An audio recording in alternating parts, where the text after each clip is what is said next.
Filipenses. Estamos aí na série de mensagem, na carta aos Filipenses, aos domingos. E às quartas-feiras temos pregado no livro de Oséias, né? Tem sido um desafio para mim, principalmente o livro de Oséias. Filipenses tem muito ensinamento, mas geralmente nós ouvimos mais mensagens, né, em Filipenses do que no livro de Oséias. Mas hoje, só antes de entrar no texto e também no tema, lembrando aí que o versículo tema que nós escolhemos para a série de pregações é Filipenses 4, versículo 4, que diz: regozijai-vos sempre no Senhor. Outra vez digo, regozijai-vos. Alegria, amém? Sempre estejam alegres, cada vez mais em Cristo. Estamos aí no capítulo 1, agora versículo 19 até o versículo 26. Filipenses capítulo 1, versículo 19 ao versículo 26. E estaremos falando sobre o tema engrandecendo a Cristo pela vida ou pela morte. Engrandecendo a Cristo pela vida ou pela morte. Vamos ler o nosso texto então. Filipenses 1, versículo 19 ao versículo 26, os que podem se colocam de pé.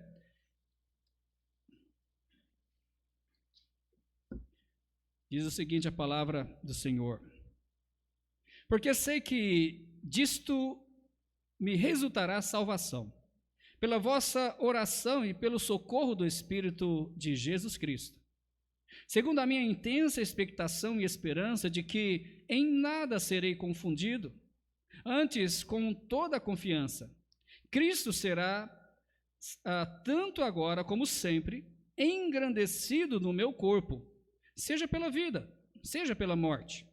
Porque para mim o viver é Cristo, e o morrer é ganho. Mas se eu viver na carne me der fruto na minha obra, não sei então o que devo escolher.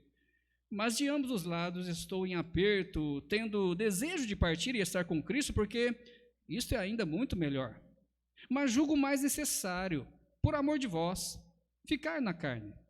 E tendo essa confiança, sei que ficarei, e permanecerei com todos vós, para proveito vosso e gozo da fé, para que a vossa glória cresça por mim em Cristo Jesus, pela minha nova ida a vós.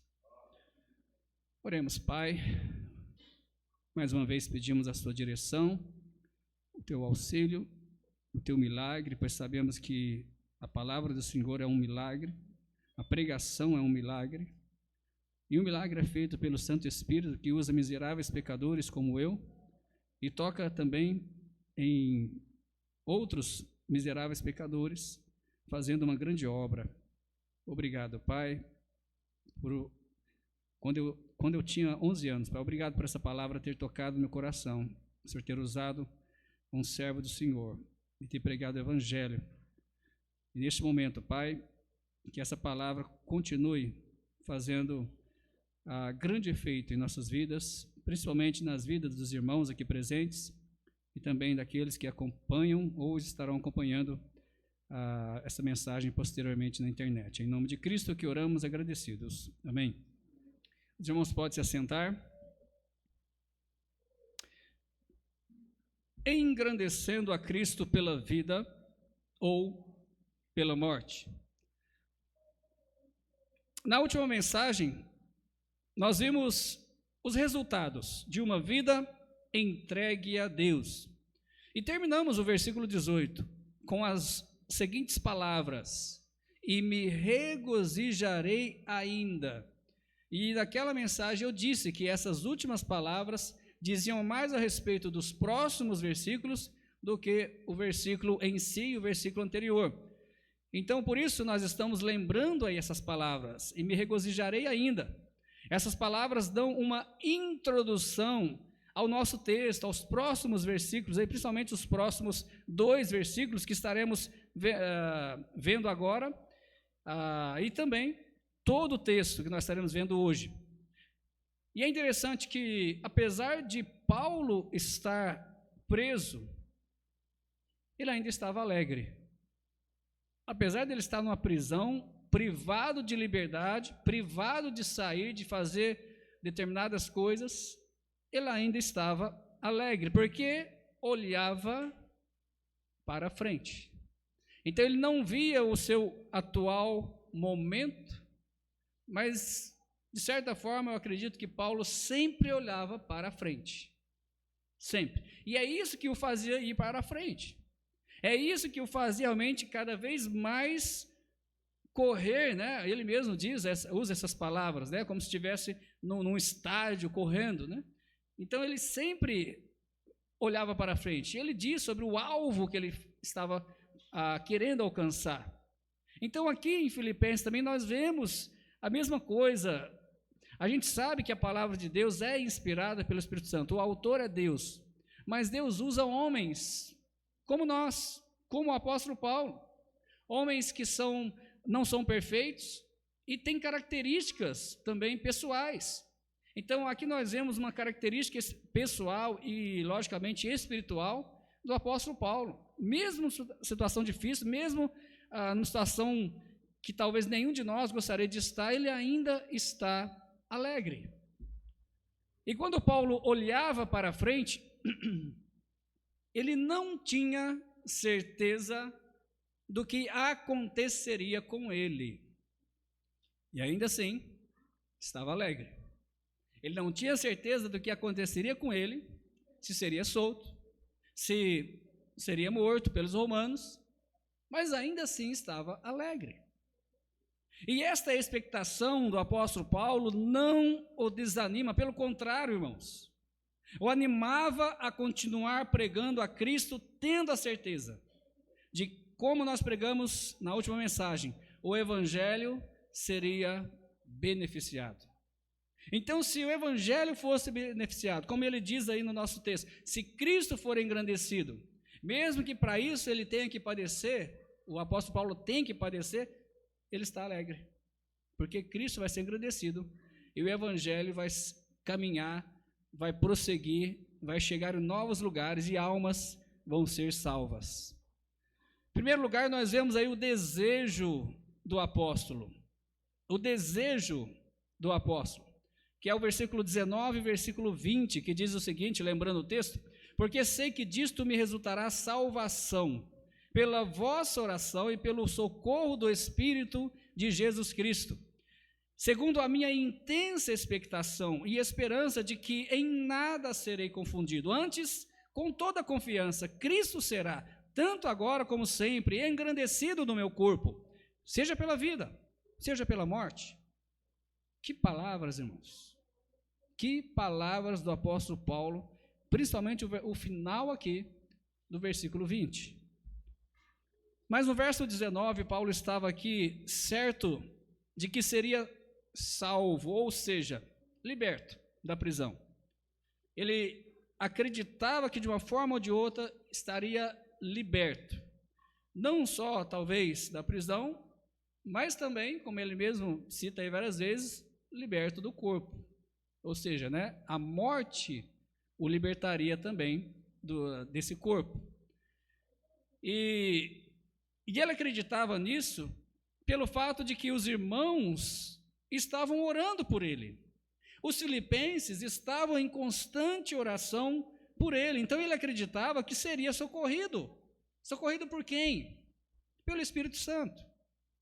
Não é aqui o Espírito cristão, mas o próprio Espírito Santo, a terceira pessoa da Trindade. E é interessante que ele cita o que está lá em Jó, capítulo 13, versículo 16, né? Lá em Jó 13:16 diz o seguinte: também ele será a minha salvação. Porém, o hipócrita não virá perante ele. Então, a primeira parte aí, né, do versículo, o apóstolo Paulo basicamente ele cita basicamente as mesmas palavras, colocando a confiança em Deus, colocando realmente a certeza em Deus de que ele seria socorrido, porque os irmãos estavam orando, e quem o socorreria seria o Espírito Santo. E então no verso 20, vemos que Paulo não estava preocupado com o resultado do seu julgamento. Ele não estava preocupado se seria liberto, se ficaria vivo, ou se seria morto, seria condenado. Ele não estava preocupado com isso, mas a sua preocupação é não ser confundido. O que é isso, pastor? É não ser envergonhado, talvez por qualquer falta de coragem que possa acontecer no processo do julgamento. Ele tinha medo de ficar envergonhado, até mesmo também envergonhar o Senhor Jesus Cristo. Mas ele não tinha medo de morrer por Cristo.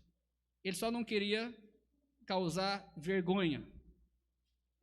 E ele então, ele diz aí, antes, com toda a confiança. O que ele está dizendo aqui, né? Com toda ousadia, com toda intrepidez, no caso aí, no falar. Então ele queria realmente passar pelo julgamento, mesmo que fosse morto, ser ousado, falar de Cristo, manter o testemunho. Mas Paulo tem um desejo e a certeza, irmãos, como nós vemos aí nesse ponto, o desejo. Paulo tem o desejo e a certeza que Cristo será, tanto agora como sempre, engrandecido no meu corpo, seja pela vida, seja pela morte. E essas palavras realmente que chamam a atenção. Você prestou bem atenção no que ele está dizendo aqui? E ele tem autoridade para falar o que ele falou. Ele está dizendo basicamente, não importa o que aconteça comigo, mas Cristo vai ser engrandecido. Cristo vai ser engrandecido, de uma forma ou de outra. Se eu estiver vivo, o meu corpo vai ser usado para Cristo ser engrandecido. Se eu morrer, a minha morte vai ser usada para engrandecer a Cristo. Se eu sofrer tribulação, se eu for apedrejado, se eu sofrer naufrágio, se eu for picado por uma serpente venenosa. Ele está dizendo, irmãos, que Cristo seria engrandecido tanto agora como sempre, através da sua vida, do seu corpo. O desejo de Paulo sempre foi, irmãos, sempre foi a exaltação de Cristo. Você não vê em nenhum momento Paulo querendo ser um herói. Você não vê em nenhum momento ele dizendo, olha, eu vou morrer por Cristo, eu vou ser um herói. Olhem para mim. Mas ele não importa o que vai acontecer com ele, contanto que Cristo seja exaltado. Mas que todos vissem que Cristo, o que Cristo significava para ele. Que todos vissem isso. E fico pensando então, irmãos, será que as pessoas que temos contato diariamente, amigos, familiares, colegas de trabalho, será que essas pessoas, até mesmo os irmãos em Cristo, será que eles conseguem ver na minha vida, na sua vida, o que Cristo significa para nós? Será que nós conseguimos passar isso diariamente para as pessoas? Será que eles assimilam o nosso proceder, o nosso falar com a pessoa de Cristo? Ah, ele faz isso porque ele é um cristão. Ah, ele faz isso porque ele segue a Cristo. O que será que as pessoas pensam sobre o que Cristo significa para nós? Será que realmente eles veem isso, ou será que eles talvez não veem tanto Cristo assim em nossas vidas? Talvez não tenha tanto significado. Como nós vemos aí, Paulo, ele queria que as pessoas soubessem, não importasse o que acontecesse com ele. Ele queria que as pessoas soubessem, ele queria que Cristo fosse engrandecido. Seríamos capazes de dizer as mesmas palavras que o apóstolo disse? Você teria coragem de dizer, Senhor, que o Senhor seja engrandecido, não importa o que aconteça comigo. Eu posso ficar doente, eu posso ser atropelado, eu posso ficar numa cama prostrado o resto da minha vida, eu posso ser maltratado, esbofeteado, não importa, Senhor. Se o Senhor for engrandecido, pode acontecer isso comigo, pode deixar acontecer isso comigo. Seríamos capazes de dizer as mesmas palavras que o apóstolo Paulo disse aqui? Mas depois então nós vemos a decisão de Paulo, um versículo bem conhecido, pequeno, porém muito profundo. Versículo 21, ele diz, porque para mim o viver é Cristo, e o morrer é ganho. O viver é Cristo, e se eu morrer, eu vou lucrar com isso. Não é segredo para ninguém de que Paulo decidiu viver por Cristo. Todos veem isso na sua vida. A gente lembra que Paulo teve um encontro com Cristo que mudou basicamente a trajetória da sua vida. Antes, Paulo era um perseguidor dos cristãos. Antes ele queria pegar esse povo que dizia ser cristão, que dizia seguir a Cristo, né? Ele queria pegar esse povo e colocar numa prisão, queria maltratar. Mas aí ele tem um encontro com Jesus e muda totalmente a sua vida. Agora que eu peguei, melhorou, né? Um pouco a voz, né? O encontro que Paulo teve com Cristo não mudou só a sua trajetória em vida, mas mudou também a sua trajetória final, após a morte. Ele mesmo disse, o apóstolo Paulo mesmo escreveu, inspirado pelo Espírito Santo, em Gálatas 2, versículo 20, já estou crucificado com Cristo. Ele se considerava já crucificado, se considerava já morto com Cristo.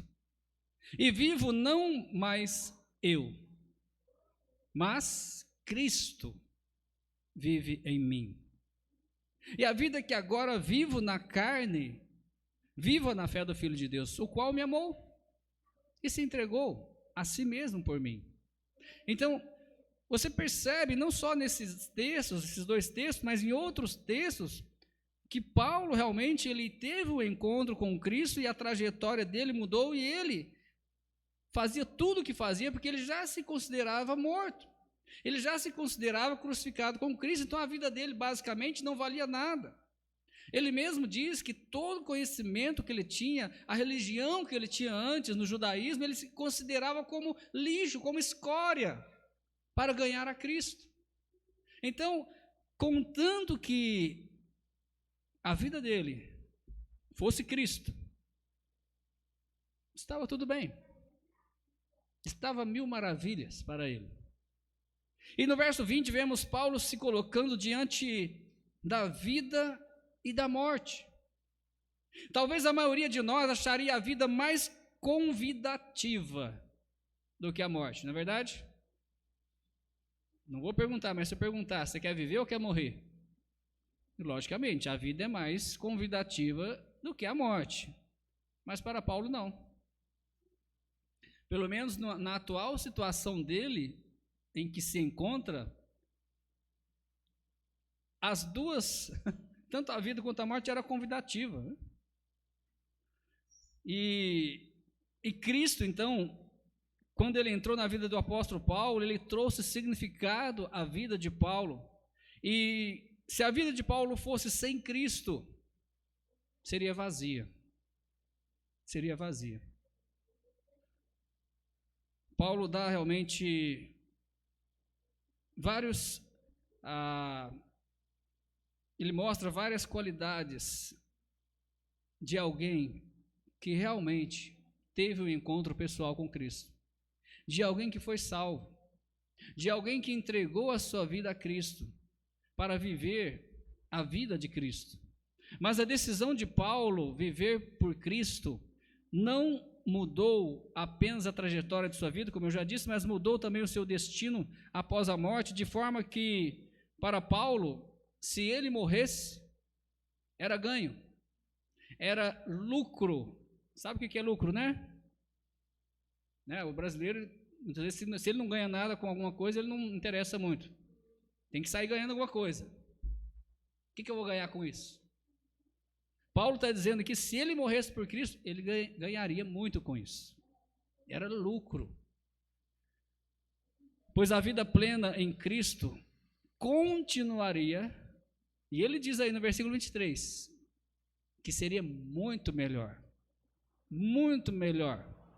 do que a vida terrena. Então nós vemos aí a decisão de Paulo, e eu pergunto para você, você já tomou esta importante decisão em sua vida? Você já tomou a decisão realmente de viver por Cristo? Você já entregou a sua vida a Jesus Cristo e deixou Ele ser o seu Salvador e Senhor de sua vida? Para você, a morte é a certeza de estar com Cristo no lar de glória celestial? Ou talvez você não tenha tanto assim essa certeza? Seria lucro? Chegamos então ao terceiro ponto. E nós vemos a grande questão, ou de Paulo, ou para Paulo. A grande questão, ser ou não ser, eis a questão. Morte ou vida, eis a questão, a grande questão de Paulo. Versículo 22 ao versículo 26, preste atenção nas palavras dele, lembrando aí o texto. Mas se o viver na carne me der fruto na minha obra, não sei então o que devo escolher. Mas de ambos os lados estou em aperto, tendo desejo de partir e estar com Cristo, porque isto é ainda muito melhor. Mas julgo mais necessário, por amor de vós, ficar na carne. E tendo essa confiança, sei que ficarei, e permanecerei com todos vós, para proveito vosso e gozo da fé, para que a vossa glória cresça por mim em Cristo Jesus, pela minha nova ida a vós. Percebe aqui a questão? Eu vou explicar um pouco melhor. No versículo 22, Paulo diz que a decisão não é dele, se vai viver ou, não, ou se vai morrer. A decisão não é dele. Então, basicamente ele está dizendo aí, eu não compete a mim falar, eu fico sem palavras. Mas se ele diz aí, preferência, ele deixa sair a sua preferência de deixar realmente, essa vida e estar com o Senhor. E ele diz aí que isso é muito melhor, seria muito melhor. Mas aí então, no verso 23, Paulo se mostra em aperto, ou basicamente constrangido ou pressionado de ambos os lados, pela vida e pela morte, mas não é um aperto ruim. São duas opções atrativas, são duas coisas muito boas, que ele não sabe o que escolher, se é viver por Cristo, ou se é morrer em Cristo. E ele dá a entender aqui o seu desejo pessoal, como eu já disse, de partir pela morte e estar com Cristo, porque isso é ainda muito melhor, segundo ele. Mas no verso 24, ele julga mais necessário continuar vivo, para continuar trabalhando por amor dos irmãos filipenses. Ou seja, o desejo pessoal aqui, que ele tinha de estar com Cristo, dá lugar à necessidade espiritual. A necessidade de pregar, a necessidade de ajudar a igreja que estava em Filipos, os filipenses. Ainda havia muito a se fazer no ministério. Ainda havia muito a se fazer.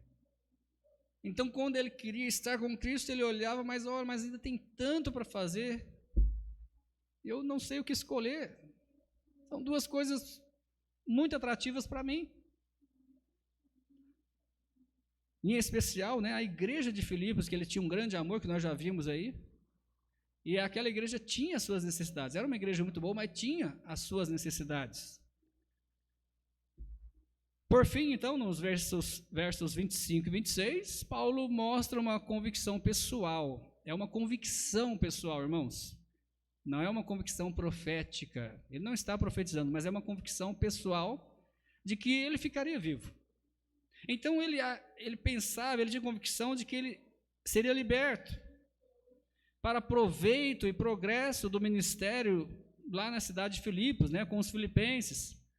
E também gozo da fé. Ele acreditava que estaria de novo com os filipenses, como ele diz aí no último versículo, e seria um encontro cheio de alegria. Quase aí que ele diz que seria um encontro triunfal. Né? Ele está de novo com os filipenses. E ele acreditava nisso. Ele tinha essa convicção. Eu posso perguntar para você, né? Eu poderia perguntar para você, se você estivesse na pele do apóstolo Paulo, teria essa grande questão para responder? O que você responderia? Se você estivesse na pele do apóstolo Paulo, né? E tivesse aí essa questão para responder, o que você responderia? O que você escolheria? Não precisa dizer, mas pensa consigo mesmo. Tá bom, então vamos trazer para mais perto. E hoje? E hoje? Temos realmente a convicção de que há muito a se fazer na obra de Cristo? Enquanto ainda estamos vivos? Temos realmente essa convicção? Será que este é o nosso real desejo? É o que nos atrai? Como aconteceu com o apóstolo Paulo? Duas opções atrativas: trabalhar por Cristo em vida e morrer por Cristo. Será que hoje, irmãos, nós temos a mesma convicção do apóstolo Paulo? O que temos feito? Se temos a mesma convicção do apóstolo Paulo, o que temos feito? O apóstolo Paulo ele nunca parou. Você não vê o apóstolo Paulo parado. Ele sempre está falando, ele sempre está trabalhando, ele sempre está indo atrás, né? Fez aquelas 3 viagens missionárias, cidade em cidade, cidade em cidade, pregando, estabelecendo igrejas. Por fim, ele é preso, continua falando de Cristo, continua trabalhando, e com um desejo enorme de ser liberto e voltar a trabalhar, ou se Cristo me levar também, é lucro. Mas será que nós temos a mesma convicção? A pergunta verdadeira é o que temos feito para realmente mostrar que temos essa convicção. Será que estamos parados? De forma, tanto faz, vivo ou morto? Estou fazendo nada mesmo, pastor? E aí chegamos à conclusão. O desejo de Paulo era que Cristo fosse engrandecido no seu corpo pela vida ou pela morte. Não importava, contanto que Cristo fosse engrandecido. Será que este é o nosso desejo, irmãos? A mesma pergunta que eu já fiz hoje.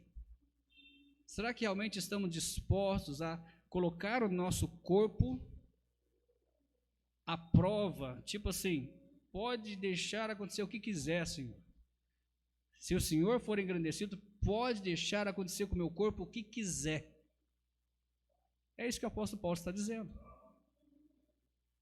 A decisão de Paulo era viver por Cristo todos os dias de sua vida, sabendo que quando a morte chegasse, seria muito melhor, seria um lucro que ele ganharia. A minha pergunta é: você já decidiu realmente viver por Cristo? Você já teve um encontro pessoal com Cristo? Você já entregou sua vida a Cristo? Você realmente tem certeza, se morresse agora, estaria no céu? Ou tem algum ponto de dúvida? A grande questão para Paulo era escolher se continuava vivo para trabalhar mais para Cristo, né? Ou se parte para estar com Cristo no céu de glória, né? Sabendo que isso seria ainda muito melhor. Então eu termino com o seguinte, irmãos, que nós tenhamos também a mesma questão para decidir. Que nós tenhamos também, irmãos, essas questões como duas opções bem atrativas. Bem atrativas, mas não é para você querer morrer, não é isso não. Mas duas opções bem atrativas que nos move para frente, que nos move a continuar marchando, a continuar trabalhando, porque sabemos que vamos viver por Cristo, e sabemos que se morrermos, estaremos com Cristo. Então que possamos ter as mesmas questões, as mesmas dúvidas para Ele, qual que é melhor, viver ou morrer por Cristo? Mas que essas duas questões nos movam, assim como moveu o apóstolo Paulo, de forma que ele nunca ficava parado, sempre trabalhando, sempre falando, sempre querendo que Cristo fosse engrandecido pela sua vida. Vamos colocar de pé e vamos orar.